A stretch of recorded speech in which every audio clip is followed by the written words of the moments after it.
Hello, Bella Vista. This is JB Portello. Welcome to In the Know. This program is produced after each monthly board meeting to give you a summary of the topics and the events going on at the Property Owners Association.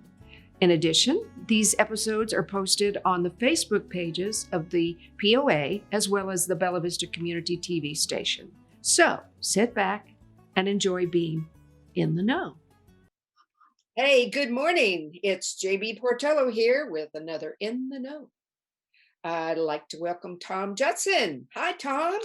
Good morning. How are you today? Pretty good. We had a kind of a shorter meeting or something the other day, didn't we, in the board meeting? Seemed shorter than usual.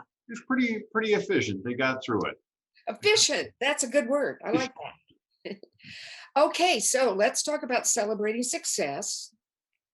Well, we want to recognize Kathy Wilmoth.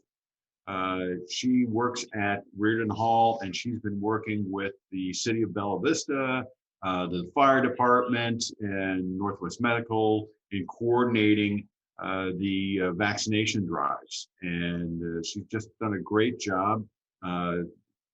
It's been a huge success. Thousands of people have been vaccinated. It's definitely a team effort. Want to give credit to the city and the fire department, but also want to recognize Kathy for a great job. Excellent, excellent. You do have some good folks around you Absolutely. all the time. Absolutely. So I understand that tomorrow the governor may lift the mandate for masks. So how does that affect you, Tom, and the POA? Well, it's definitely a tough decision all around. I'm feeling a lot of emails, and they're very evenly divided. Some want us to be more restrictive, some want us to be less restrictive. So because it's evenly divided, I'm guaranteed I'm not going to make everybody happy. Yeah. So we got the team together, and we decided that we're going to somewhat ease into it. So if starting April 1st, if you don't want to wear a mask, we're not going to make you. We encourage you to, we hope you to, but we're not going to force you to. For our employees, they're going to continue to wear a mask for another month. Good. Potentially longer. But we're hoping that people will continue to be safe and follow the COVID protocols, but we're not going to enforce it. We're not going to, be at the door, pounding our fist, making it happen. But what we are doing is, for example, with the golf courses, we're not going to force people to sit next to each other in the golf carts. If they would like to, if they volunteer to, they can. If they want an individual cart, for the time being, we're going to let them have an individual cart. For the restaurants, we're still going to keep the tables 6 feet apart. So that should give some level of social distancing. For the fitness facilities, kind of the same thing. We're going to keep the equipment 6 feet apart. Now for the curbside Easter egg hunt, we're going to continue to have that as a curbside event. So we're not going to do the hunt.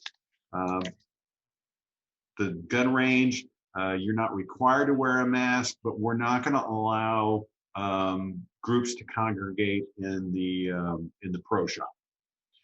So we're trying to. I think I hope what you're hearing is that we're kind of easing into it and trying to find that middle ground to make as many people happy as possible, but most importantly, keeping our employees with their masks on for at least 30 more days. That sounds like the best way to do it, really. I'm all about that. I think we need to support each other. We don't know, just because you've had a vaccination, that doesn't really mean anything that we know of. Hopefully it means you're okay for a while, but I'm glad to know that you're still having especially in the restaurants and things like that, in contact with a lot of people, that your employees will still be wearing a mask. Thank you. And for our membership and our customers, it's up to them. If they want to wear a mask, we encourage that. That's outstanding. Okay. All right. Well, that helps. And like you've always said in the past, you never know when it'll change. Well, and so I'll throw out the legal caveat that we may have to back up. We may have to reverse course. We may have to extend for our employees, they may have to wear masks longer than 30 days. COVID is so unpredictable. Who knows? Okay. All right. So election update. Got anything new to tell us? So just, the ballots are going to go out April 13th. They're going to go out via mail and versus via email also. So you can vote either way. There are five candidates going for 4 open seats. 3 of the open seats are 3-year terms. 1 open seat is for a 1-year term. We encourage everybody to cast their vote. Doesn't take long. If we have your email address, it's really easy to vote. And the annual meeting is on May 18th at 6 p.m. We don't know yet if it's going to be in person or via Zoom or a hybrid. We're not really sure just yet, but the results will be on the 18th. Well, I think I know the answer to this, but somebody asked me the other day, do you vote for 4 different people, or can you take all 4 votes and put it for one person? So just kind of explain that. You can only vote, you can vote for 4 people, but you can't take your 4 votes and put it to one person. Gotcha. Do that. Gotcha. You can vote for 3 people. Let's say 3 and you don't know the other 2. You don't have to vote 4. You can vote 2, you can vote 1, whatever you want to do. But you can't put all the votes towards one person. Well, and I kind of knew that, but I wanted, in case it comes up again somewhere, we've got it recorded. And I think, let me jump in. The other question we get a lot is we talk about weight. So if you own 2 lots, yes, 3 lots, 4 lots, so forth, you'll see on the top of your ballot, it'll say weight. So let's say you own 2 lots, it'll say a weight of 2. And so that means your vote counts twice. Gotcha. That makes perfect sense. Thank you for that. All right. So something that was interesting the other night at the board meeting that I'm excited to hear a little bit more about, the new credit card fee. What's up with that? Well, we got a couple things going on. We're going to be changing our banking relationship, and this is going to allow us to so the big thing that we always get from our membership is, I want to make one payment. Because right now you have to make a payment for your water bill and a payment for your assessments. It's the same organization. Why do I have to make 2 payments? Well, by going with this new banking relationship, you're going to be able to make one payment. And over time, history will build up and you'll be able to go back in time and actually look at, oh, okay, I made a payment on this date and so forth. You'll be able to make a credit card payment. You'll be able to make an ACH payment. We're going to make it as easy as possible. You're even going to be able to make your payment on your mobile phone. So you can pull up our app and you can make a call. How am I doing? You can make a payment. How am I doing? Too early in the morning. So you can make a payment on your mobile phone or on your tablet at home, on your computer, whatever you want. So we're trying to make it as easy as possible. Now, one of the things that we are also going to do, and the board voted to this in, is if you make a credit card payment for water or your assessment, those 2 only, okay? For water or assessments, we're going to charge you a 3.5% processing fee with a $3 minimum. So, people talk, I have a miles card. Well, that money comes from somewhere. You're not getting it for free. They're charging the vendor. They're charging the POA to get that. Now, when you make your payment, if you make it via ACH or by check, that's free. Absolutely free. So if you go online and you want to make a payment online with the new system, or you want to call in, or what have you, if you do it via ACH or credit or check, we're not going to charge you anything. But if you do use a credit card, we're going to charge you the 3.5%. This is all going to go into effect in July. And Mhm. prior to that, we're going to roll out a campaign and we're going to try and get as many people as possible to go with ACH. It's free to our property owners. It's nice and easy. That's how I make all my payments, water and my assessments. I pay via ACH, very easy. We don't want to charge the fee, but right now we're spending what, 80 to $85,000 a year on credit card fees just for water and assessments. In total, we pay $170,000 per year in credit card fees and all the other stuff. But we're not going to charge you the 3.5% if you go to our restaurants, if you get an annual golf membership. We're not going to charge you for that. It's just for the water and it's just for assessments. You're right. That ACH is the way to go. I've been doing that since you offered it, and you just never have to worry. You're taken care of. We're taken care of. It just works. There's never a problem. So Well, and also what's a nice feature by going with this new banking relationship and so forth is that ACH or credit card information, you can store that on the website. So it's actually the bank's website. When you pull it up the sheet, the web screen, it'll look like it's the POA's website, but it's actually mirroring in and it's going to a bank. And so the bank is actually going to store that information. It's not the POA. So if God forbid we were to get cyber attacked, well, we're not going to have that credit card information. It's the bank will have it. So it's going to make us that much safer. and the bank has uber security. They They have have a lot more security than a small organization like us has. That's for sure. Absolutely.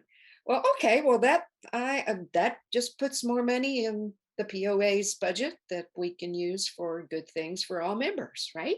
Absolutely. But we Gotcha. really don't want to charge the fee. So No. sign up for ACH, pay via check, Mhm. both are free. Gotcha. All right. So I asked you earlier, what on earth is Gear Garden and Trailhead Logger? Logger, I get. What's a Gear Garden? So we're in the month of May. We're looking at the middle of May. We're going to be opening up a beer garden in Blowing Springs. But we decided to do a little play on words, and so we're going to call it the Gear Garden because we know a lot of mountain bikers, a lot of cyclists are going to be going there. So anybody can have a beer garden, but only Blowing Springs is going to have a gear garden. We're really excited about that. And so we have partnered with Bentonville Brewing, and Ooh. they have made a custom beer just for Bella Vista, and it's called the Trailhead Lager. And I tried it this weekend, and it's a lovely beer. And I think it's going to have broad appeal.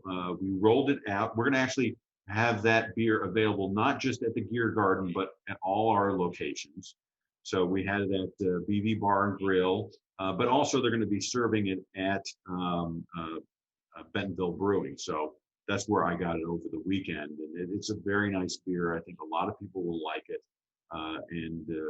So we're really looking forward to it. We're going to have T-shirts for sale, and where else can you go into a beautiful natural setting, sit at a park bench, and have a draft beer? It'll be wonderful. And also the trail, the Blowing Springs Greenway, which is going to connect Blowing Springs to Metville Park. That is supposed to be done towards the end of April. So we're trying to time all this to happen at about the same time and roll it out. The Gear Garden will be spring, summer, and fall only. Of course, we won't be open during the winter, and if it rains, we'll close also. So it'll have different hours, but we're real excited about the Gear Garden. Okay, so now I get it. It's on tap. Cans, Everything will be bottles, on tap. okay. And we have a container, a shipping container, and all the refrigeration and the tables and all that stuff go inside the container. And then the tap handles are on the outside and we have a lock on it and everything. And so it'll be a lot of fun. Um, So there's no hard structure. It's a portable almost, something you can lock up at night or what? How does that it's work? something you can lock up, absolutely. And uh, we did it because containers are very cheap and affordable to get your hands on. We're going to repaint the one that we have. It's a little, it needs a little work right now, but we're going to repaint it and so forth. But it's very affordable. It's going to be a great setting. So, if it's a rainy day, you don't want to go there because there's no covering. Gotcha. It's all outdoors, but Arkansas has many, many beautiful spring and summer days that it would be awesome to sit outside under the shade and enjoy a trailhead lager. So do we know the hours yet, or that hasn't been decided? We haven't figured that out yet. They're definitely weekend focused, Gotcha. but so we haven't quite figured it out. But we'll get there. Grand opening. And who knows how grand opening it will be because of COVID and everything. It's hard to have those big events like we used to. But we're looking to open up in the middle of May, and we'll have everything smoothed out and all the hours figured out and so forth. One more quick question. Any food? Any snacks or just No, beer? we're not going to have any food for right now. Just beer, and then we'll also have wine because some people don't care for beer, and that's okay. Good. Yeah, yeah. So I vote for that. I vote for that. you vote The for wine. that? Yes. No, I think that's fabulous. And anything we can do to connect all the great amenities we have around here, it just makes sense. I think it's wonderful. I can't wait to see what a custom Bella Vista lager tastes like. Yeah, and we did the research and we looked at the amount of utilization on that specific trail, the one that goes right next to the Gear Garden. We didn't look, we looked at the other trails, but we looked at just on that trail, Right. and the amount of bikes going past that location is very, very impressive. Okay. And so we really feel comfortable. And with this, the RV park in the camping is so successful.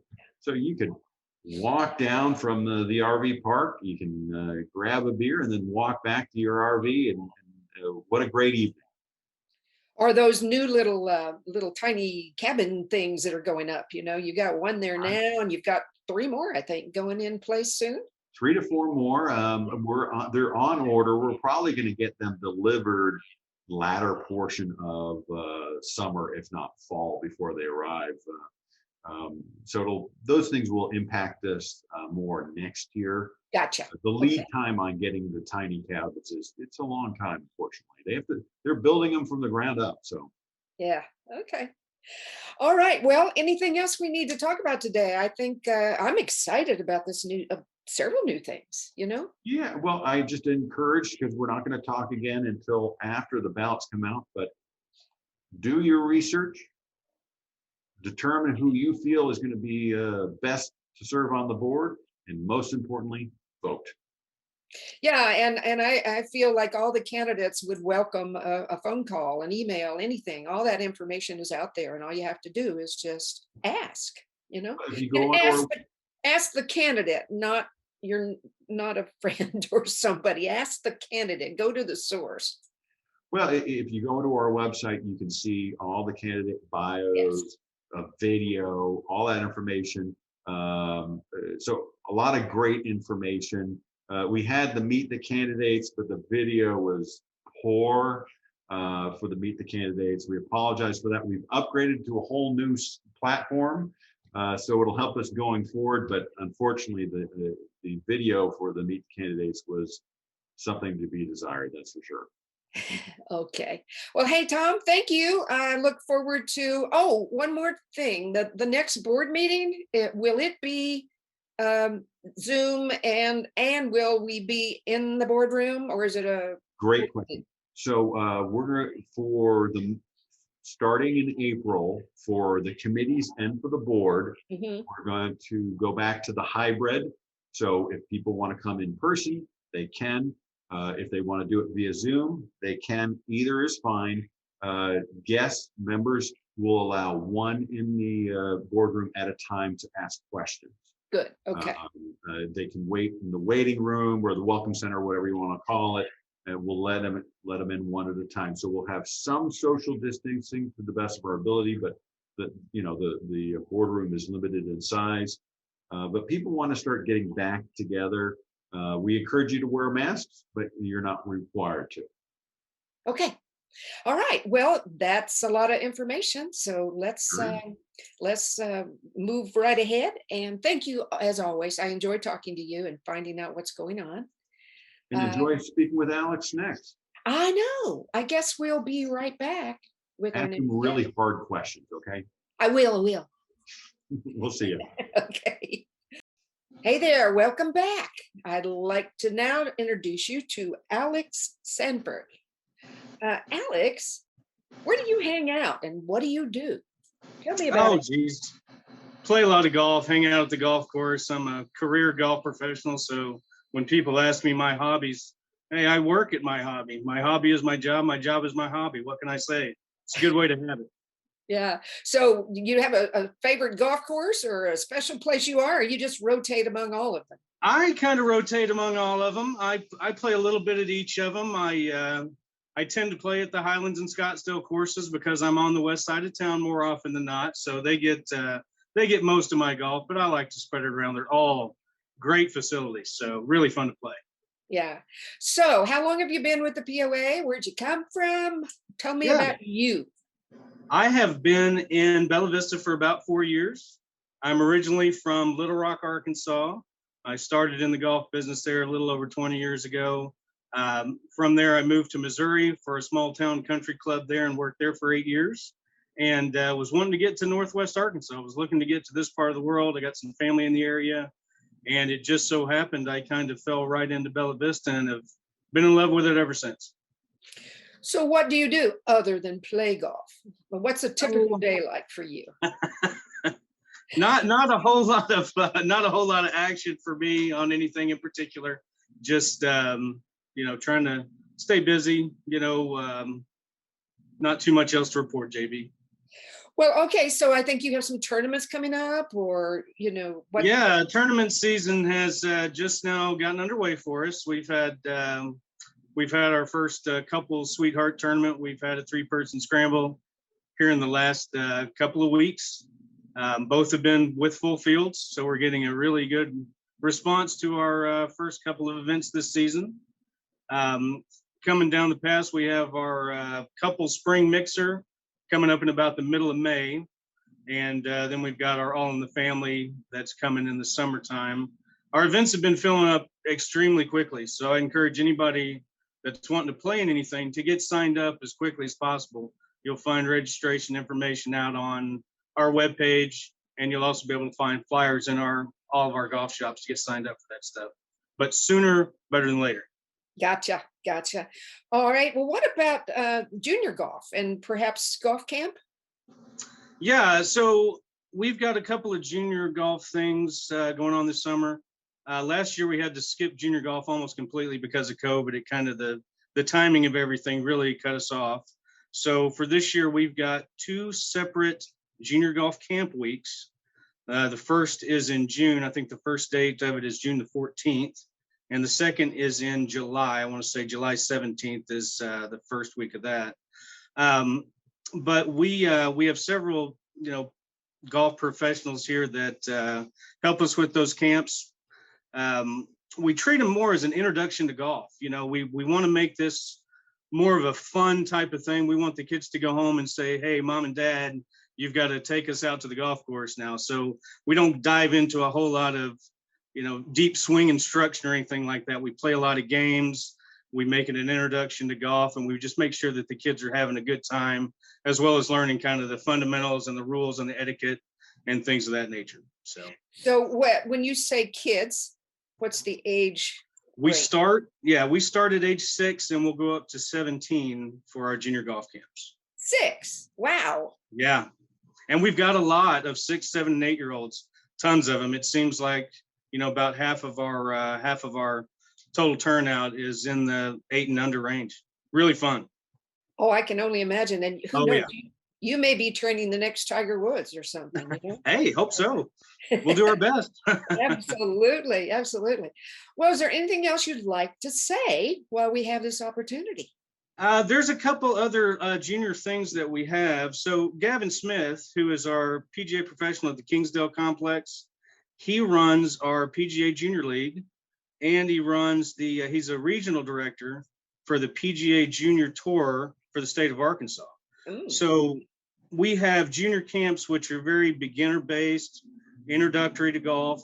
The PGA Junior Tour that he runs is more in the advanced range for, say, a junior that's looking to play high school golf or college golf. So that's starting up in the summer, and anybody that wants information on that or has that on their plate would need to contact Gavin. He can give you all the details about how you play, when you play, rules, information, and all that kind of stuff. So boys and girls, right? Oh, yes, absolutely. Yeah. Okay. All right. Well, hey, nice talking to you as always. Absolutely. Thanks for having me on. You bet. And we will see you next month, Bella Vista. We'll see you a lot between now and then, we hope, at some of the restaurants and at the golf courses and all of that. But until then, stay in the know. Thank you.